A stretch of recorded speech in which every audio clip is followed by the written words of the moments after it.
الله سلام الله على طه رسول الله صلاة الله سلام الله على ياسين حبيب الله توسلنا ببسم الله وبالهادي رسول الله وكل مجاهد لله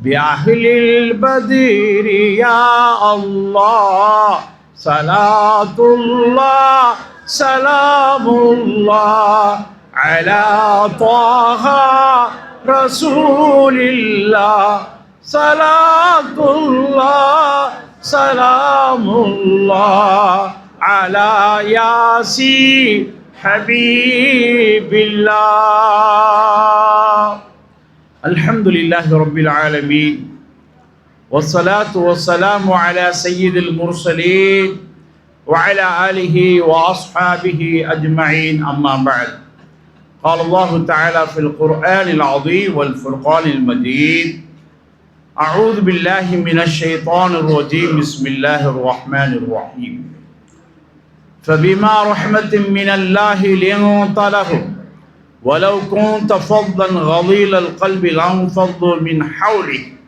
فاعف عنهم واصفح عنهم وقال رسول الله صلى الله عليه وسلم إنما بعثت رحمة وما بعثت لعانا أو كما قال عليه الصلاة والسلام. பெருகி வரும் கருணையினால் பேருலகை காத்து வரும் பேர் அருளாளன் எல்லாம் அல்ல அல்லாஹுக்கே கோடான கோடி புகழ் அனைத்தும். வையகம் வழி நடக்க வல்ல அல்லாஹுவின் பாதனை தன்னடையாக்கி சென்ற மக்கத்து ராஜா மதினத்து ரோஜா நற்குணத்தின் தாயகம் நம் நபிகள் நாயகம் ஸல்லல்லாஹு அலைஹி வஸல்லம் அன்னவர்கள் மீது அன்னவர்களின் வாக்கையும் வாழ்வையும் வழுவாது நழுவாது பின்பற்றிய உத்தம சத்திய சஹாபாக்கள் தாபிஈன்கள் தபு தாபிஈன்கள் சித்திகீன்கள் ஷுஹதாக்கள் சாலிஹீன்கள் நாதாக்கள் நல்லோர்கள் குறிப்பாக இங்கே குளிமிருக்கக்கூடிய நம்மோர்கள் அத்தனை பேரின் மீதும் எல்லாம் வல்ல அல்லாஹுவின் கருணையும் கரிசனமும் பேரன்பும் பேரருளும் என்றென்றும் நின்று நிலவற்றுமாகுக. வாழும் காலமெல்லாம் லா இலாஹ இல்லல்லாஹ் முஹம்மதுர் ரசூலுல்லாஹ் என்ற திருக்கலிமாவை ஓதக்கூடிய பாக்கியத்தையும் பாக்கியங்களில் சிறந்த பாக்கியமான புனித காபா ஷரீஃபை சந்தித்து ஹஜ்ஜி செய்யக்கூடிய பாக்கியத்தையும் பாக்கியங்களிலே மிக புனிதமான புனித ரவுதா ஷரீஃபை மதீனா நகரம் சென்று தரிசிக்கக்கூடிய பெரும் பாக்கியத்தையும் அல்லாஹு ரப்புல் ஆலமீன் நம் அத்துணை பேருக்கும் நிறைவாக தந்தருவானாக. அல்லாஹுவின் அளப்பெரும் கிருபையால் அண்ணல் நாயகம் ஸல்லல்லாஹு அலைஹி வஸல்லம் அன்னவர்களின் அருளாசியால் நம்மிடையே வாழக்கூடிய பெரியோர்கள் நாதாக்களின் துஆ பரக்கத்தினால் கடந்த 12 தினங்கள் நம் உயிருக்கு உயிரான உயிரினும் மேலான கண்மணி நாயகம் ஸல்லல்லாஹு அலைஹி வஸல்லம் அன்னவர்களின் சரித்திரங்களை சான்றுகளோடு அசை போட்டு பார்க்கக்கூடிய அலசி பார்க்கக்கூடிய ஒரு பெரும் வாய்ப்பை நமது ஃபைசுல் பாக்கியாத் அரபிக் கல்லூரி மதரசா நமக்கு வழங்கியிருக்கிறது. அந்த மதரசாவை சீரும் சிறப்போடு கடந்த 30 ஆண்டுகளாக நடாத்தி கொண்டிருக்கக்கூடிய கண்ணியத்திற்குரிய மௌலானா அல்ஹாஜ் கலீல் ரஹ்மான் பாக்கவி ஹசரத் அவர்களே மற்றும் இவ்விழாவினை சிறப்பித்துக் கொண்டிருக்கக்கூடிய அல்ஹாஜ் ஹபீபுல்லா மதரசாவினுடைய தலைவர் அவர்களே மற்றும் அல்ஹாஜ் சாதிக் அலி மதரசாவுடைய மெம்பர் அவர்களே, இம்மதரசாவின் பிரதான மெம்பராக இருக்கக்கூடிய தீன் ஹஜ் சர்வீஸினுடைய உரிமையாளர் அல்ஹாஜ் அஹமது தம்பி அவர்களே, ஆரம்பத்திலே கிராத் ஓதிய கிழக்கு பள்ளிவாசலுடைய சிறந்த இமாம் மௌலானா ஹாஃபில் முகமது யஹ்யா யூசுஃபி ஹஸரத் அவர்களே, சேலம் நூருல் இஸ்லாம் மதரசாவிலே ஓதி பட்டம் பெற்று இந்த ஊரை சிறப்பித்துக் கொண்டிருக்கக்கூடிய முகமது ஷுஐப் நூரானி அவர்களே, இம்மதரசாவிலே பேராசிரியராக சிறந்த முறையிலே பணியாற்றி கொண்டிருக்கக்கூடிய ரஹ்மத் ஜீலானி அவர்களே, மற்றும் முன்னுரை வழங்கிய மௌலானா மௌலவி ஷஃபீக்குர் ரஹ்மான் பிலாலி ஹஸரத் அவர்களே, மற்றும் இங்கே வருகை இருந்திருக்கக்கூடிய ஷானகருடைய இமாம் அப்துல் ரஹ்மான் சிராஜி ஹஸரத் அவர்களே, மற்றும் உலமா பெருமக்களே, பெரியோர்களே, சகோதரர்களே, தாய்மார்களே, சிறார்களே, உங்கள் அத்தனை பேருக்கும் இஸ்லாத்தின் காணிக்கையாம் சலாமினை சமர்ப்பித்து ஆரம்பம் செய்கின்றோம். அஸ்ஸலாமு அலைக்கும் வரஹ்மத்துல்லாஹி வபரகாத்துஹு. அன்புக்குரியவர்களே, நபிகள் நாயகம் ஸல்லல்லாஹு அலைஹி வஸல்லம் அன்னவர்கள் இந்த உலகத்திலே பிறக்கின்ற போதே சமூக சிந்தனையோடு பிறந்தார்கள். அவர்களை பிரசவம் பார்த்த ஷிஃபா பின்த் ஹாரிஸ் என்று சொல்லக்கூடிய அந்த தாயார் அவர்கள் நபிகள் பெருமான் ஸல்லல்லாஹு அலைஹி வஸல்லம் அன்னவர்கள் இந்த உலகத்திலே பிரசவித்து அவர்கள் தன்னுடைய கையிலே எடுத்து முத்தமிடுகின்ற பொழுது அந்த பச்சை குழந்தை பேசியது உம்மத்தி உம்மத்தி உம்மத்தி என்று, என் சமுதாயமே என் சமுதாயமே என் சமுதாயமே என்று. அந்த பச்சை குழந்தையினுடைய அந்த பச்சை வார்த்தையை கேட்டு, பசுமையான அந்த சொல்லை கேட்ட ஷிஃபா பின்த் ஹாரிஸ் அவர்கள் இந்த குழந்தை சமூகத்திற்கானது, சமூக சேவை செய்யக்கூடியது என்று அறிந்தார்கள் அந்த அம்மையார் அவர்கள். ஆக பிறக்கின்ற பொழுதே உம்மத்துடைய சிந்தனை, அவர்கள் வாழும் காலமெல்லாம் உம்மத்துடைய சிந்தனை. அதனால் தான் இன்றைக்கு 14 நூற்றாண்டுகள் கடந்தும் அந்த நாயகத்தினுடைய சிந்தனையை நாம் பேசிக் கொண்டிருக்கிறோம். அந்த நாயகத்தினுடைய வாழ்வு முறைகளை நாம் அசை போட்டுக் கொண்டிருக்கிறோம்.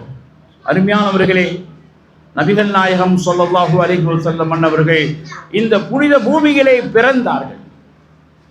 அவர்களை குளிப்பாட்டக்கூடிய அந்த பழக்கத்தை பற்றி ஆங்கில அறிஞர் ரிச்சர்ட் அவர் ஒரு நூறு எழுதுகின்றார். நபிகள் நாயகம் ஸல்லல்லாஹு அலைஹி வஸல்லத்தை பற்றி ஒரு நூறு எழுதுகிறார். ஆங்கில அறிஞர் ரிச்சர்ட் எழுதுகின்றார், முகம்மது என்ற அந்த குழந்தை பிறந்தவுடன் மற்ற குழந்தைகளை போன்ற அந்த குழந்தையும் குளிப்பாட்டினார்கள், தண்ணீரிட்டு குளிப்பாட்டினார்கள். அங்கே ஒரு ஆச்சரியம் நடந்தது. அந்த தண்ணீர் பன்னீராக மாறுகிறது, பன்னீராக மாறுகிறது. நாயகத்தினுடைய மேனியை பிரிகின்ற பொழுது அது கண்ணீரோடு பிரிந்தது என்று எழுதுகின்றார். அல்லாஹு அக்பர். ஆங்கில அறிஞர் ரிச்சர்ட் நாயகத்தினுடைய அந்த குளிப்பாட்டக்கூடிய முறையை அவர் மிகுதியாக உள்ளபடியே வர்ணித்து காட்டியிருக்கிறார் என்று சொன்னால், அருமையானவர்களே, இன்றைக்கு நான் மட்டும் புகழவில்லை, உலகத்தில் உள்ள அத்தனை அறிஞர்களும் புகழ்கிறார்கள். ஒரு அரபு அறிஞர் நாயகம் ஸல்லல்லாஹு அலைஹி வஸல்லம் அன்னவர்களின் வரலாறை எழுதுகின்ற பொழுது என் கலிமா விரலை நான் முத்தமிடுகிறேன் என்று சொன்னால் அது கலிமா நபியை பற்றி எழுதியது, கலிமாவில் இடம்பெற்ற நபியை பற்றி எழுதுகிறது. எனவே என் கலிமா விரலை முத்தமிடுகிறேன், அதிலே கூட கஸ்தூரி வாசம் அடிக்கிறது என்று எழுதுகிறார். அல்லாஹ் அக்பர். நாயகத்தை பேசுவதும் எழுதுவதும் நம்முடைய வாழ்க்கையை மனமாக்கக்கூடியது, நம்முடைய வாழ்க்கையை சுவைப்படுத்தக்கூடியது என்பதை நாம் அறிகின்றோம். நபிகள் பெருமான் ஸல்லல்லாஹு அலைஹி வஸல்லம் அன்னவர்கள் அவர்கள் பிறப்பு முதல் இறப்பு வரைக்கும் அத்தனை தருணங்களும் நமக்கு முன்மாதிரியாக இருந்து கொண்டிருக்கிறது. இதனால் தான் அல்லாஹ் ஜல்ல ஷானஹு தஆலா திருக்குர்ஆனிலே அழகாக நபியை பற்றி சொல்லுவான், லக்கத் கான லக்கும் ஃபீ ரசூலில்லாஹி உஸ்வத்துன் ஹஸனா. நிச்சயமாக அல்லாஹ்வுடைய தூதர் ரசூலிடத்திலே உங்களுக்கு அழகிய முன்மாதிரி இருக்கிறது என்று சொல்லி காட்டியிருக்கின்றார். இன்னொரு இடத்திலே அல்லாஹ் சொல்லுகிறான், இன்னக லஅலா குலுகின் அதீம், நிச்சயமாக நபியே நாயகமே நீங்கள் மகத்தான குணத்திலே வாழ்ந்தீர்கள் என்று அல்லாஹ் சொல்கிறார். சிறந்த குணம் ஒன்று இருக்கிறது, அழகான குணம் இருக்கிறது. இதைவிட ஒரு மகத்தான குணத்திலே நீங்கள் வாழ்ந்தீர்கள் என்று அல்லாஹு ஜல்ல ஷானஹு தஆலா நபியினுடைய அந்த வாழ்க்கையின் தருணங்களை திருக்குர்ஆனிலே படம் பிடித்து காட்டுகிறார். பெருமானார் ஸல்லல்லாஹு அலைஹி வஸல்லம் அன்னவர்கள் தங்களுடைய 25ஆம் வயதிலே அன்னை கதீஜா ரலியல்லாஹு தஆலா அன்ஹா அவர்களுடைய வியாபாரத்திற்கு மேலாளராக அவருடைய வியாபாரத்திற்கு ஷாம் தேசத்துக்கு செல்கின்றார்கள். ஷாம் தேசத்திலே சென்று வியாபாரம் செய்கிறார்கள். அதிகமான லாபத்தோடு திரும்புகிறார்கள். அன்னை கதீஜா ரலியல்லாஹு தஆலா அன்ஹா அவர்கள் அதை பார்த்து ஆச்சரியப்பட்டார்கள். இவ்வளவு பெரிய லாபங்களை நீங்கள் கொண்டு வந்திருக்கிறீர்கள் என்று ஆச்சரியப்பட்டு அந்த முஹம்மது ஸல்லல்லாஹு அலைஹி வஸல்லம் அவர்களை பற்றி விசாரிக்கிறார். அவர்களுக்கு நிறைவான முறையில் அவர்களை பற்றி சொல்லப்படுகிறது.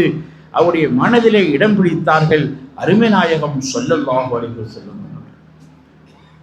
அதனால் அவர்களையே கணவராக தேர்ந்தெடுத்தார்கள் அன்னை கதீஜா ரலியல்லாஹு தஆலா அன்ஹா அவர்கள் மூலமாக நபிகள் நாயகம் ஸல்லல்லாஹு அலைஹி வஸல்லம் அவர்கள் 5 குழந்தைகளை பெற்றெடுத்தார்கள். அதிலே ஒருவர் தான் அன்னை ஃபாத்திமா ரலியல்லாஹு தஆலா அன்ஹா. சொர்க்கத்தின் தலைவி என்று போற்றப்பட்ட அன்னை ஃபாத்திமா ரலியல்லாஹு தஆலா அன்ஹா அவர்கள் அன்னை கதீஜா ரலியல்லாஹு அன்ஹா அவர்கள் ஈண்டெடுத்த குழந்தை.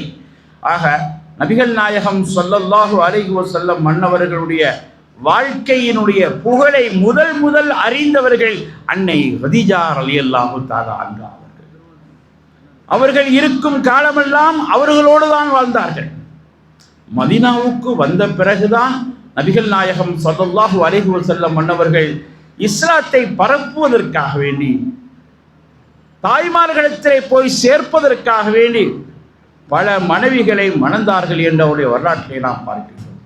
அருமையானவர்களே, நபிகள் நாயகம் ஸல்லல்லாஹு அலைஹி வஸல்லம் மன்னவர்கள் அல் முஆஷரா குடும்ப வாழ்க்கையிலே எப்படி இருந்தார்கள்?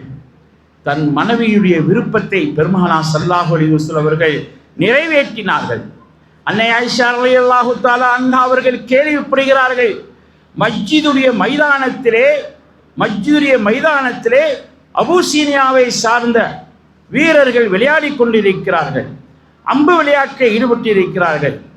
அந்த விளையாட்டை பார்க்க வேண்டும் என்று இளம் வயதுள்ள அன்னை ஆயிஷா அவர்கள் விரும்புகிறார்கள். நாயகத்திடத்திலே சொன்னார்கள், அந்த அம்பு விளையாட்டை நான் பார்க்க வேண்டுமே என்று சொன்ன பொழுது நாயகம் ஸல்லல்லாஹு அலைஹி வஸல்லம் அவர்கள் மனைவியுடைய விருப்பத்தை தடுக்கவில்லை. வாருங்கள் என்று அழைத்துக் கொண்டு தனக்கு பின்னால் நிற்க வைத்து தன்னுடைய தோள் புஜத்திலே தலையை வையுங்கள், விளையாட்டை பாருங்கள் என்று சொன்னார்கள் நபிகள் நாயகம் ஸல்லல்லாஹு அலைஹி வஸல்லம். நீண்ட நேரம் அவர்கள் அம்பு விளையாட்டில் ஈடுபட்டார்கள்.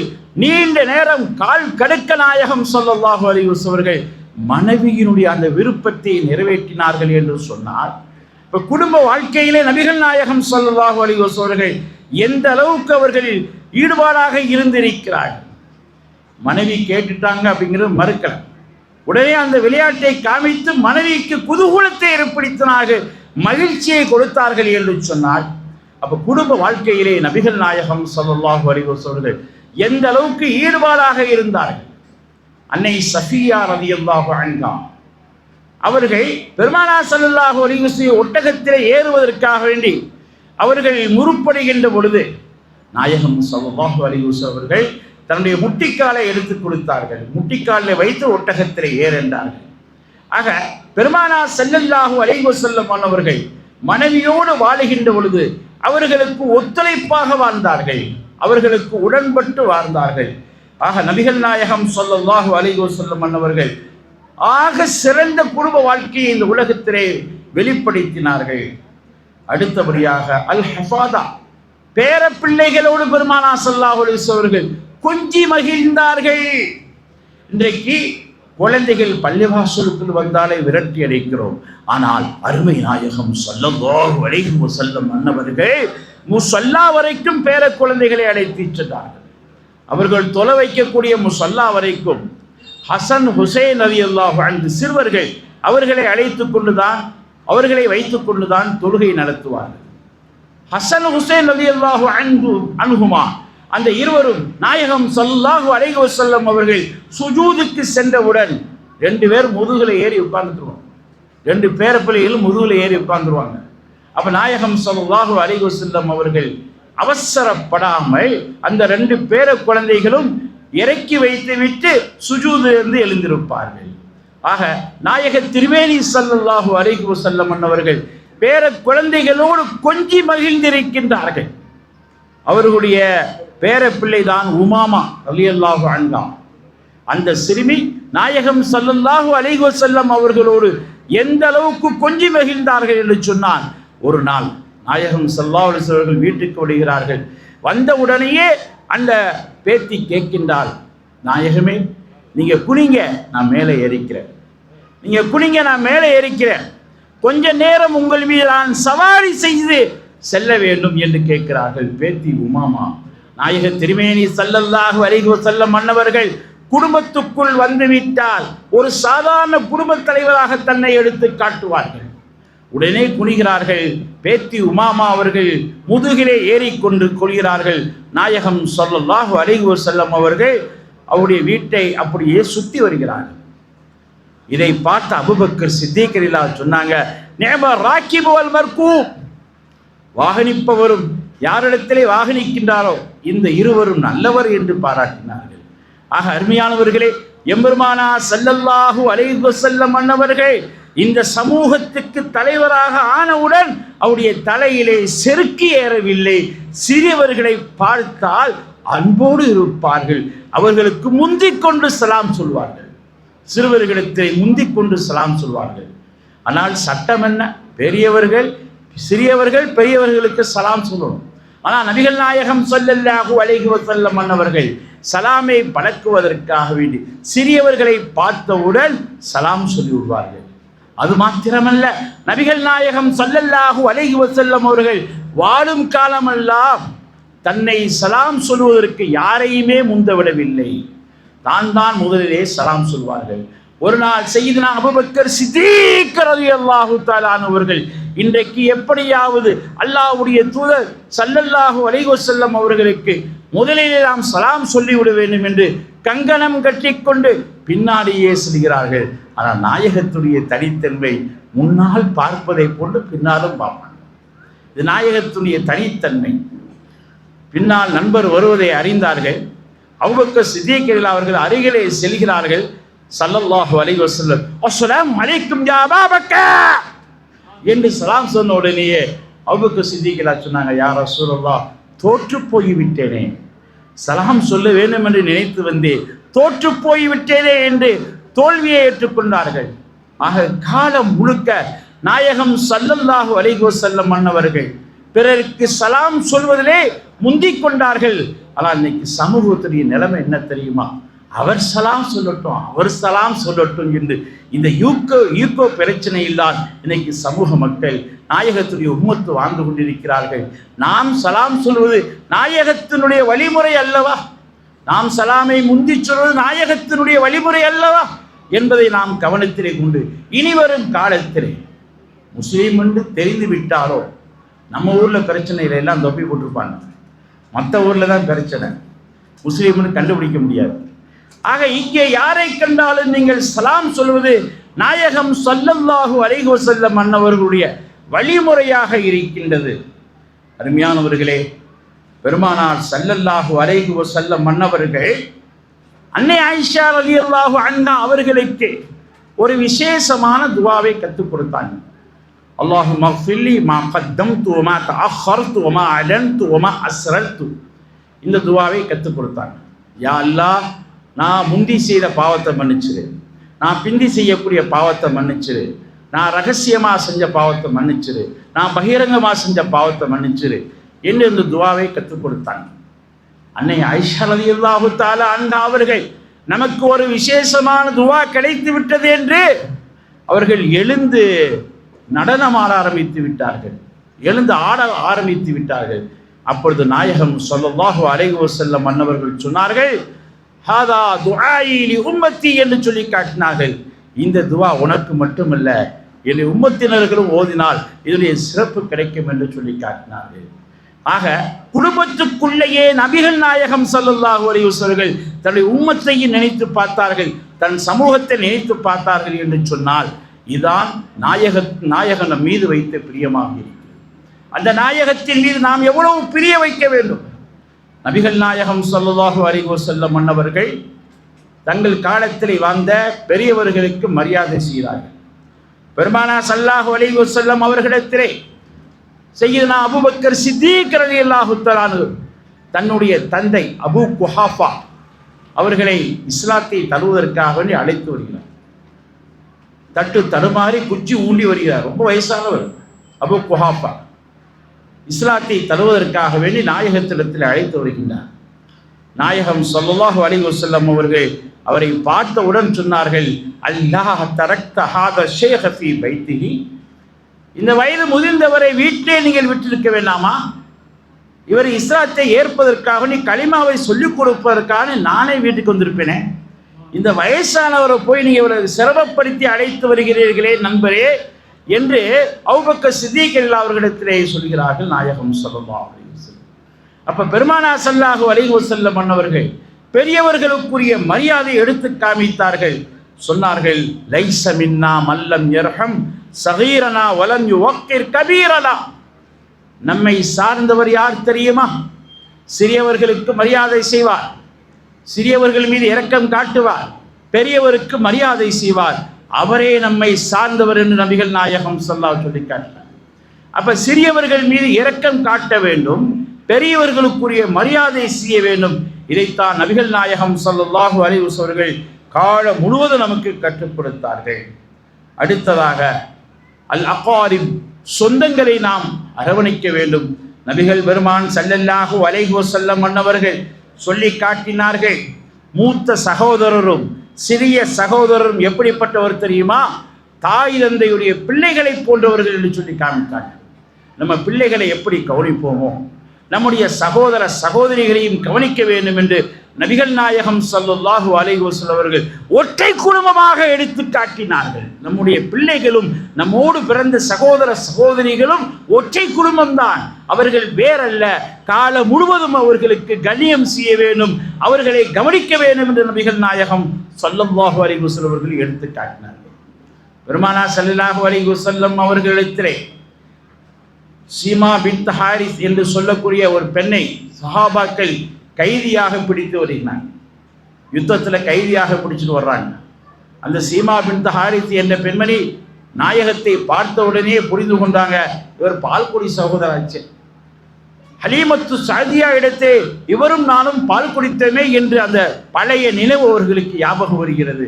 நாயகத்தை பார்த்தவுடன் சொன்னார்கள், நீங்கள் எனக்கு பால்குடி சகோதரி, உங்களுடைய தோழர்கள் என்னை கைதியாக இங்கே கொண்டு வந்து விட்டார்கள், கைதியாக பிடித்து வந்திருக்கிறார்கள் என்று சொன்ன பொழுது நாயகம் ஸல்லல்லாஹு அலைஹி வஸல்லம் தோழர்களை விலக்கி விட்டார்கள். என்னுடைய சகோதரி பால்குடி சகோதரி என்று நாயகம் ஸல்லல்லாஹு அலைஹி வஸல்லம் அன்னவர்கள், நீ விரும்பினால் என்னுடைய இல்லத்திலே இருக்கலாம், நீ விரும்பவில்லை என்று சொன்னால் மக்காவுக்கு திரும்பி செல்லலாம் என்று அனுமதி கொடுத்தார்கள். அவர்கள் சொன்னார்கள், மக்காவில் தான் என் தாய் தந்தை இருக்கிறார்கள், என் குடும்பம் இருக்கிறது, நான் மக்காவுக்கே செல்கிறேன் என்று சொல்லிவிட்டு லா இலாஹ இல்லல்லாஹ் முஹம்மதுர் ரசூலுல்லாஹ் என்ற கலிமாவை ஓதி இஸ்லாத்துக்குள் வந்தார்கள், இஸ்லாமை தழுவினார்கள். அப்பொழுது நாயகம் ஸல்லல்லாஹு அலைஹி வஸல்லம் அவர்கள் அந்த பால்குடி சகோதரருக்கு சில அன்பளிப்பு பொருள்களை கொடுத்தார்கள். ஒட்டகத்தை கொடுத்தார்கள், அதுபோன்ற ஆடுகளை கொடுத்தார்கள், சில அடிமை ஆண்களையும் சில அடிமை பெண்களையும் கொடுத்து எல்லை வரைக்கும் போய் வழி அனுப்பி வைத்தார்கள் என்று நாம் பார்க்கின்றோம். ஆக நம்மோடு பிறந்த சகோதரிகள், அதாவது நம்மோடு சம்பந்தப்பட்ட சகோதரிகளோடு நாம் வாழ்வது நபிகள் நாயகம் ஸல்லல்லாஹு அலைஹி வஸல்லம் காட்டி தந்த ஒரு அழகான வாழ்க்கையாக இருக்கிறது. ஆனால் இன்றைய சூழ்நிலை எப்படி இருக்கிறது? சகோதரிகளோடு நாம் சேர்ந்து வாழ்கின்றோமா? ஒரு மனைவி கணவன் சொல்றான், நம்ம வீட்டுக்கு சுனாமி வருதுண்டான். ஏன் இங்கே கடலும் இல்லை ஒன்றும் இல்லை, எப்படி சுனாமி வரும்? இல்லை இப்போ தான் எனக்கு ஃபோன் வந்துச்சு, உங்கள் அக்கா ஃபோன் பண்ணிச்சு, உங்கள் அக்கா தான் சுனாமி, சுனாமி வந்தால் எல்லாத்தையும் சுருட்டிட்டு போயிடும்ல, அது மாதிரி உங்கள் அக்கா வந்தால் எல்லாத்தையும் சுருட்டிட்டு போயிடும். உங்கள் அக்காவுக்கு சுனாமின்னு பேர் வச்சிருக்குன்னு சொன்னான். அருமையானவர்களை, இன்றைக்கு பாருங்கள், சகோதர சகோதரிகளை கவனிக்க முடிகிறதா, பார்க்க முடிகிறதா? சூழ்நிலை மாறி போயிருக்கிறது. ஆனால் அருமை நாயகம் ஸல்லல்லாஹு அலைஹி வஸல்லம் மன்னவர்கள் தன்னுடைய பால்குடி சகோதரிகளுக்கு பல்வேறு அன்பளிப்புகளை கொடுத்து சந்தோஷப்படுத்தினார்கள். அடுத்தபடியாக அல் ஃபுகரா, ஏழைகளோடு எம்பெருமானார் ஸல்லல்லாஹு அலைஹி வஸல்லம் அவர்கள் எப்படி நடந்தார்கள். அல் ஃபக்ரு ஃபக்ரி, ஏழ்மை என் பெருமை என்றார்கள் எம்பெருமானார் ஸல்லல்லாஹு அலைஹி வஸல்லம். ஏழ்மையை பெருமானார் ஸல்லல்லாஹு அலைஹி வஸல்லம் வெறுக்கவில்லை. ஏழ்மை எனக்கு சிறப்புக்குரிய நபிகள் நாயகம் ஸல்லல்லாஹு சொல்லி காட்டினார்கள். அவர்கள் காலத்திலே முதர் என்று ஒரு கூட்டத்தார்கள் வந்து இஸ்லாத்தை தழுவுறாங்க. ஒரு 50-60 பேர் வந்து இஸ்லாத்தை தழுவுறாங்க. நபிகள் நாயகம் ஸல்லல்லாஹு அலைஹி வஸல்லம் அவங்கள பார்க்குறாங்க. அவங்களுடைய தோற்றம் ஏழ்மையாக இருக்குது. அவங்க போட்டிருக்க ஆடைகள்லாம் கிழிஞ்சிருக்கு. அவங்க கடா மீசை வச்சுருக்காங்க, தாடி எல்லாம் வலிச்சிருக்காங்க.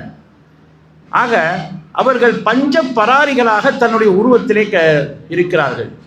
இதை பார்த்த நாயகம் ஸல்லல்லாஹு அலைஹி வஸல்லம் அவர்கள் இவர்களுக்கு தேவையான உதவிகள் செய்ய வேண்டும் என்பதற்காக வேண்டி லுஹர் தொழுதுவிட்டு மெம்பரிலே உட்கார்ந்து ஒரு பயான் செய்தார்கள். யா அய்யுஹல்லதீன ஆமனு தக்குல்லாஹ் வல் தன்துர் நஃப்சுன் மா கத்தமத் லிகத், ஈமான் கொண்டவர்களே, அல்லாஹ்வை அஞ்சுங்கள். நாளை மறுமை நாளுக்காக வேண்டி நீங்கள் சம்பாதிப்பதை சிந்தித்து பாருங்கள். நாளை மறுமை நாளுக்கு நன்மைக்காக வேண்டி இவர்களுக்கு நீங்கள் உதவி செய்யுங்கள். இந்த கூட்டத்தார்களை கவனியுங்கள் என்று நபிகள் நாயகம் ஸல்லல்லாஹு அலைஹி வஸல்லம் அவர்கள் உபதேசம் செய்கிறார்கள்.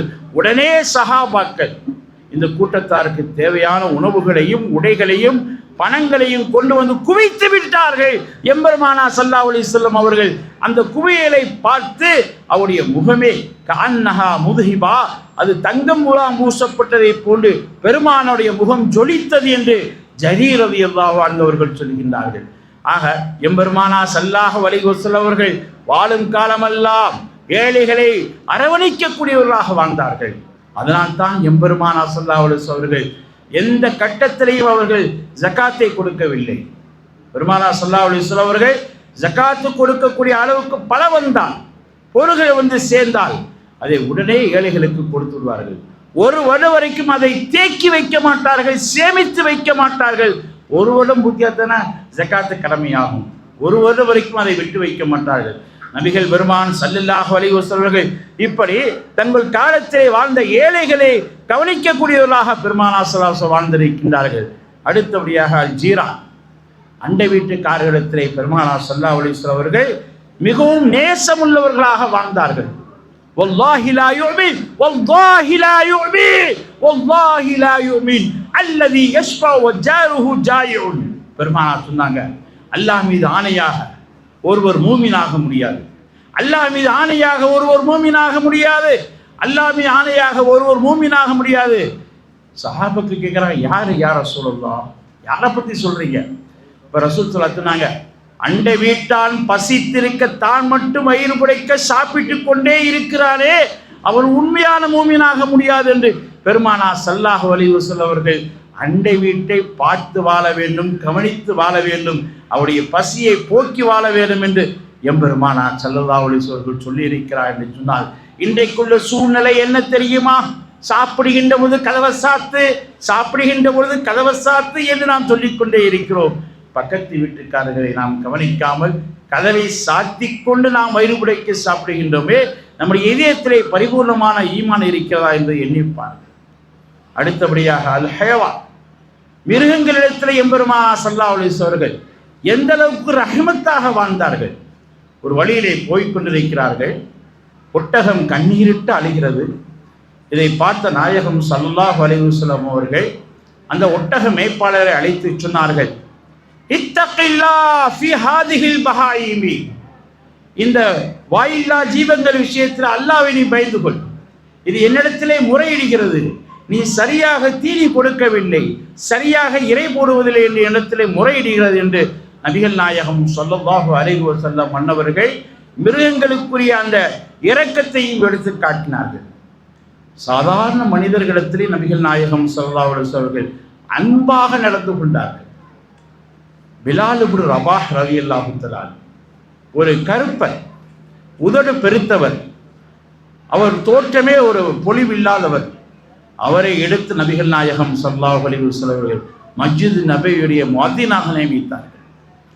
ஐங்காலம் பாங்கு சொல்லக்கூடிய முஅத்தினாக பிலால் ரலியல்லாஹு அவர்களை நியமித்தார்கள்.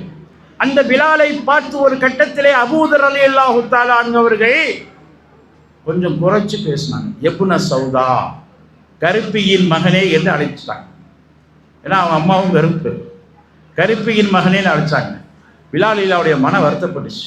நபிகள் நாயகம் ஸல்லல்லாஹு அலைஹி வஸல்லம் அவர்களிடத்தில் போய் சொன்னார்கள், என்னுடைய நிறத்தையும் என் தாயின் நிறத்தையும் ஒரு பழித்து பேசுகிறார். பெருமானார் ஸல்லல்லாஹு அலைஹி வஸல்லம் அவர்கள் அபூதரை அழைத்து சொன்னார்கள், இன்னக இம்ராவுன் ஃபீக அம்ருல் ஜாஹிலிய்யா, நிச்சயமாக நண்பரே உங்களுடைய இதயத்திலே அறியாமை காலத்தினுடைய அந்த மூடப்பழக்கம் தான் குவிந்திருக்கிறது. அறியாமை காலத்திலே பேசுவதை போல நீங்கள் பேசுகிறீர்களே, நீங்கள் இஸ்லாமிய காலத்திலே வாழ்ந்து கொண்டிருக்கிறீர்கள். அவருடைய நிறத்தை, அவருடைய தாயுடைய நிறத்தை நீங்கள் படித்து பேசலாமா என்று நபிகள் நாயகம் ஸல்லல்லாஹு அலைஹி வஸல்லம் சுட்டிக்காட்டிய பொழுது அபூதர் ரலியல்லாஹு அவர்கள் பிலால் ரலியல்லாஹு அவர்களிடத்தை மன்னிப்பு கேட்டார்கள். நான் படுத்துக் கொள்கிறேன் பிலாலே, என் கன்னத்திலே உங்கள் காலை வையுங்கள். இந்த அபூதருக்கு திமிரு பிடிச்சிருச்சு, இந்த வெள்ளையான அபூதருக்கு திமிரு பிடிச்சிருச்சு, அதனால உங்களுடைய கருப்பு காலை என் கன்னத்தில் வையுங்கள் என்று சொன்னார்கள். ஆனால் பிலால் ரலியல்லாஹு அவர்கள் மறுத்து விட்டார்கள். பிறகு மனசு தாங்க முடியாமல் அபூதர் ரலியல்லாஹு பிலாலை அழைத்துக் கொண்டு கடை தெருவுக்கு சென்று 2 அபாவை வாங்கி, 2 வெள்ளை ஆடையை வாங்கி, நீங்க ஒன்றை உடுத்திக் கொள்ளுங்கள், நான் ஒன்றை உடுத்திக் கொள்கிறேன், 2 பேரும் சமம் என்று நாம் இந்த மதீனாவிலே பறைசாட்டுவோம், அறிவிப்போம் என்று 2 வெள்ளாடைகளை வாங்கி 2 பேரும் அணிந்து கொண்டு, நானும் பிலாலும் சரிசமமானவர்கள், எந்தவித வித்தியாசம் இல்லாதவர்கள் என்ற ஒரு அழகான அறிவிப்பை அபூதர் ரலியல்லாஹு அவர்கள் அறிவித்தார்கள்.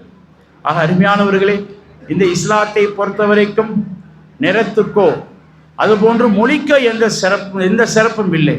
ஒரு மனிதனுக்கு சிறப்பு வருகிறது சொன்னால் அவனுடைய தக்வாவை கொண்டுதான் வருகிறது, அவனுடைய இறைச்சத்தை கொண்டுதான் அந்த மனிதன் உயர்ந்தவனாக இந்த உலகத்திலே போற்றப்படுகிறான் என்று நபிகள் பெருமான் ஸல்லல்லாஹு அலைஹி வஸல்லம் அவர்கள் உண்மையான தத்துவத்தை இந்த உலகத்துக்கு சொன்னார்கள். நிறத்தாலோ மொழியாலோ கல்வியாலோ ஒரு மனிதன் தனித்தவனாக ஆக முடியாது, தனிச்சிறப்பு பெற முடியாது. அவன் தனிச்சிறப்பு பெற வேண்டும் என்று சொன்னால் இல்லா பி தக்வா, அந்த மனிதனுக்கு இறையச்சம் எந்த அளவுக்கு இருக்கின்றதோ அந்த அளவுதான் அந்த மனிதன் சிறப்பு பெறுகிறான் என்று நபிகள் பெருமான் ஸல்லல்லாஹு அலைஹி வஸல்லம் சொல்லி காட்டினார்கள். அடுத்தபடியாக ஒரு காஃபிரிடத்தில் எப்படி நடந்து கொள்ள வேண்டும்?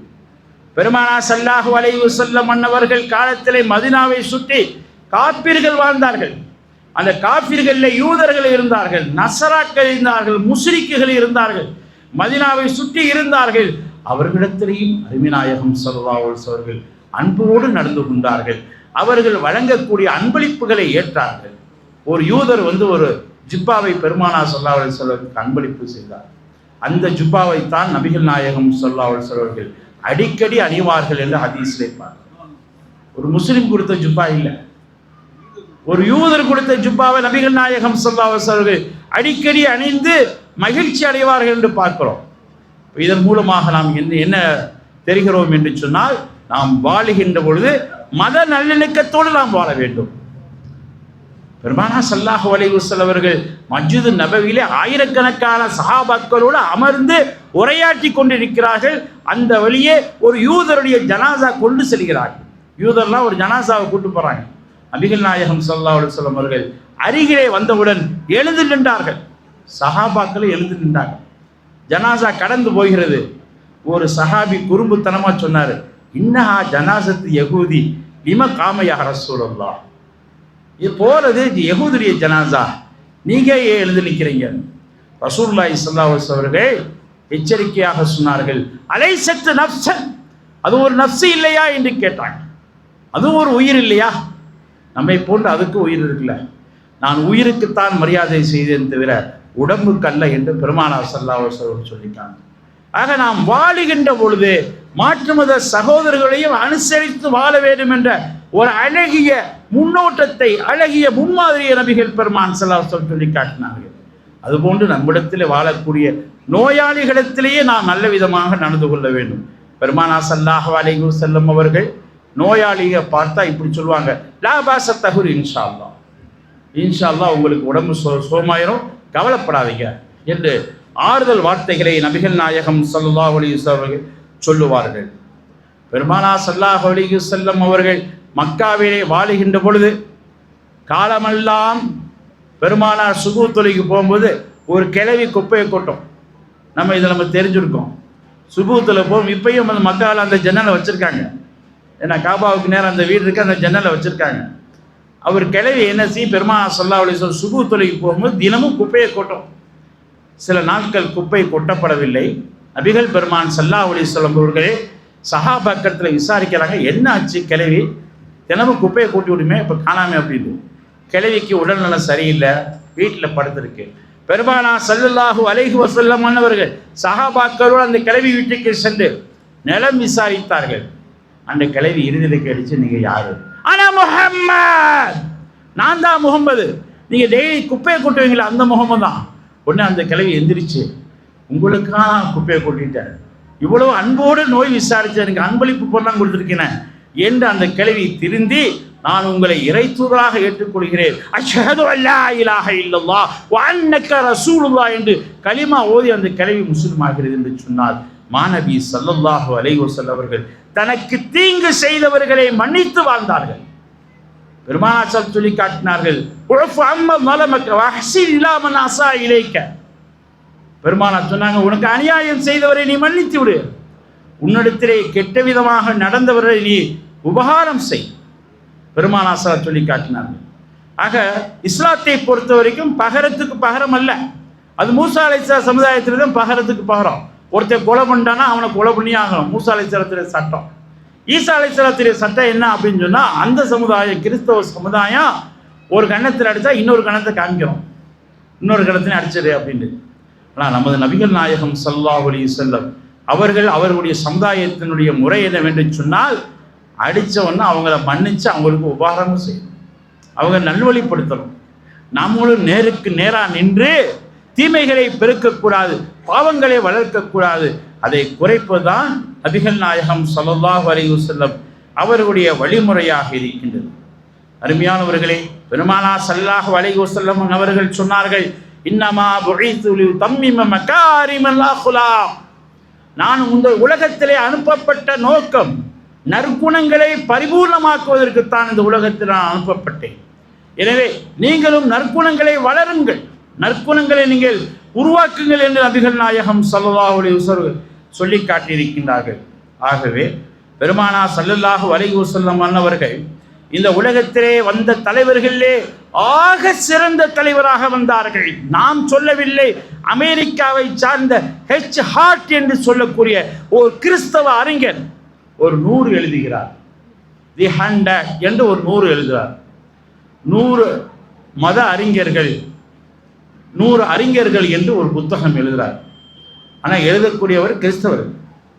அவர் அந்த 100 தலைவர்களில் யாரை முதல் தலைவராக கொண்டு வரணும், நம்ம நூலில் யாரை முதல் தலைவராக கொண்டு வரணும்னு சொல்லி அவங்களுடைய வரலாறுகளை எல்லாம் ஹிஸ்ட்ரி எல்லாம் படித்து பார்க்குறார். பார்த்தா முஹம்மது ஸல்லல்லாஹு அலைஹி வஸல்லம் வரலாறு தான் மிக தூய்மையானதாக, மிகவும் ஒரு பொதுவானதாக, காலத்தால் நிற்கக்கூடியதாக இருக்கிறது. எனவே 100 தலைவர்களே முதல் தலைவராக முஹம்மது ஸல்லல்லாஹு அலைஹி வஸல்லம் வரலாறை எழுதினார். தி 100 இன்றைக்கு அது தமிழாக்கம் செய்யப்பட்டிருக்கிறது. உலகின் 100 சிறந்த தலைவர்கள் என்று இன்றைக்கு தமிழாக்கமும் வந்துவிட்டது. அவர் முகமது நபியை நான் ஏன் முதல் தலைவராக எழுதியிருக்கேன் தெரியுமா? முகமது நபி இடத்திலே மற்ற தலைவர்களிடத்தில் இல்லாத குணங்கள்லாம் இருந்துச்சு. தனக்கு அநியாயம் செஞ்சவரை மன்னிச்சாரு, நேருக்கு நேர் நிற்கலை. தன்னோடு சண்டைக்கு வந்தவர்களையெல்லாம் மன்னிச்சு விட்டார். தன்னுடைய அந்தஸ்துகளையும் தன்னுடைய பொருட்களையும் குறைத்தவர்களையெல்லாம் மன்னித்து விட்டார். சொன்னதை செய்தார், செய்ததை சொன்னார். அப்படிப்பட்ட ஒரே தலைவர், உத்தம தலைவர் முகமது நபிதான் என்று சொல்லி காட்டியிருக்கின்றார். அதுபோன்று முகமது நபி ஆன்மீகத்தில் மட்டும் ஈடுபடவில்லை, முடிந்த அளவு அரசியல் கட்டமைப்பையும் செய்து மதீனாவிலே ஒரு அரசியல் கட்டமைப்பையும் செய்தார். ஆக முகமது நபி தான் பல்சமய துறைகளிலே ஒளிந்து நிற்கிறார், நிமிர்ந்து நிற்கிறார் என்று அவர் தான் தேர்ந்தெடுக்கக்கூடிய காரணங்களை இங்கே சொல்லி காட்டியிருக்கிறார். சில தலைவர்கள் ஆன்மீகத்திலே இருப்பாங்க, சில தலைவர்கள் அரசியலே இருப்பாங்க, சில தலைவர்கள் செல்வத்தை சம்பாதிச்சுட்டே இருப்பாங்க. ஆக நபிகள் நாயகம் ஸல்லல்லாஹு அலைஹி வஸல்லம் அவர்கள் உலகத் தலைவர்களிலேயே மிக சிறந்த தலைவராக வந்தார். அவர் ஆன்மீகத்திலையும் அரசியலிலையும் பொருளாதார வழிகாட்டலையும் சமூக மக்களை வழிநடத்துவதிலையும் எல்லா துறைகளுக்கும் வழிகாட்டியாக இருக்கிறார். அதனால் தான் அவரை நான் முதலிடத்திலே கொண்டு வந்திருக்கிறேன் என்று அமெரிக்காவை சார்ந்த மைக்கேல் ஹெச் ஹார்ட் அவர் சொல்கிறார் என்று சொன்னால், நம்முடைய தலைவர் நபிகள் நாயகம் ஸல்லல்லாஹு அலைஹி வஸல்லம் அன்னவர்கள் 1400 ஆண்டுகள் அவர்கள் உதித்து ஆனாலும் கழிந்தாலும் சரியே, உலகம் உள்ளளவிக்கும் அவருடைய பெயர் முஹம்மது என்ற அந்த உயர்ந்த பெயர் உலகளாவிய அளவிலே உச்சரிக்கப்பட்டு கொண்டே இருக்கும். ஒவ்வொரு நாளும் 5 நேர தொழுகையிலே பாங்கிலே அஷ்ஹது அன்ன முஹம்மதர் ரசூலுல்லாஹ், அஷ்ஹது அன்ன முஹம்மதர் ரசூலுல்லாஹ் என்று பாங்கிலே ஒவ்வொரு நாளும் பள்ளிவாசல்களிலே 5 நேர தொழுகையிலே 10 முறை உச்சரிக்கப்படுது.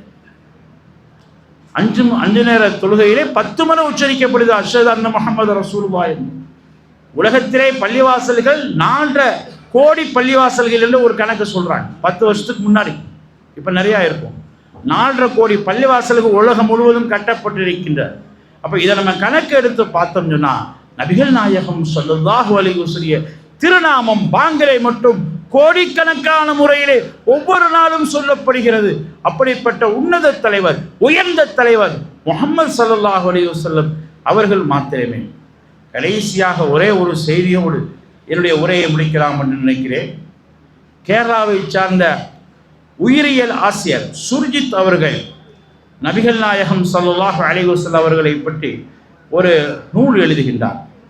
அந்த நூலிலே பெருமானார் ஸல்லல்லாஹு அலைஹி வஸல்லம் அவர்களை பற்றி ஆரம்பத்திலேயே எழுதுகின்றார். நாயகம் எப்படிப்பட்டவர்கள், என்னென்ன துறைகளை சார்ந்திருந்தார்கள் என்பதை பட்டியலிடுகின்றார்.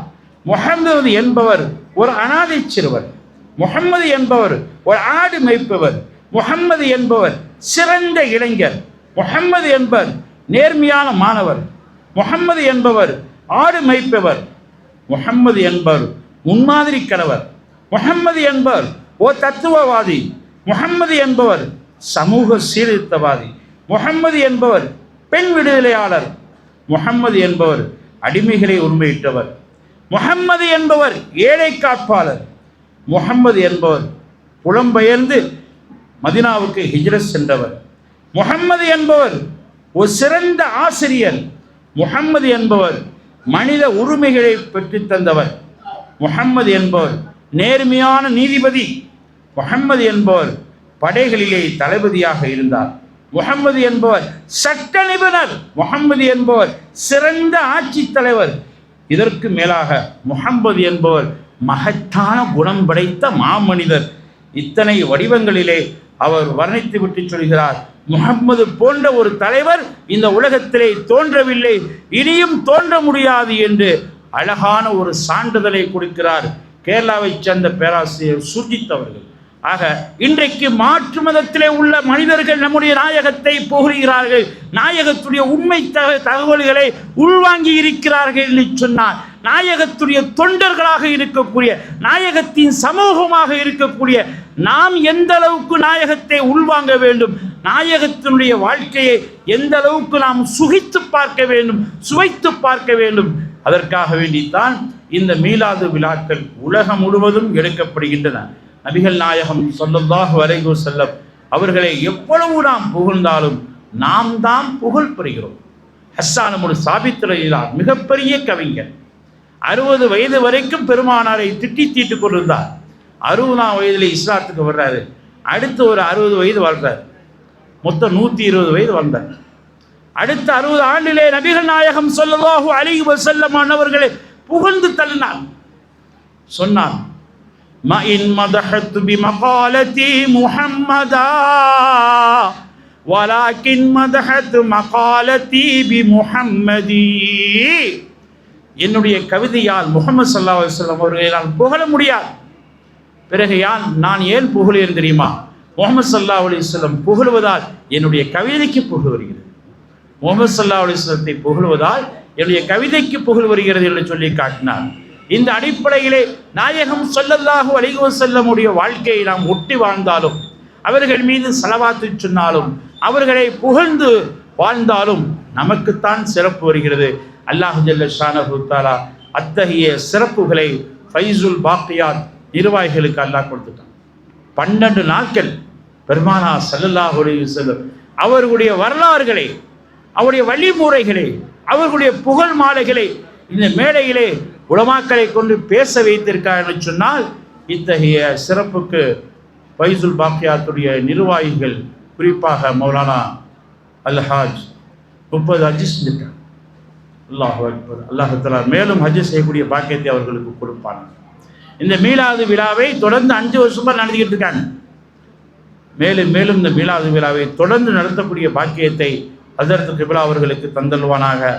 அவர்களோடு ஒத்துழைக்கக்கூடிய, அவர்களோடு உறுதுணையாக இருக்கக்கூடிய நிர்வாக பெருமக்களுக்கும் மற்றவர்களுக்கும் அல்லாஹ் ரப்புல் ஆலமீன் ஈருலகத்திலேயும் எல்லா விதமான பாக்கியங்களையும் கொடுத்து இம்மை மறுமையிலே அவர்கள் வெற்றி பெற்ற கூட்டத்திலே சேர்ந்து ஜன்னத்தில் ஃபிர்தௌஸ் என்னும் உயர்ந்த சுகத்தை அடைவதற்கு அல்லாஹ் தௌஃபீக் செய்வானாக.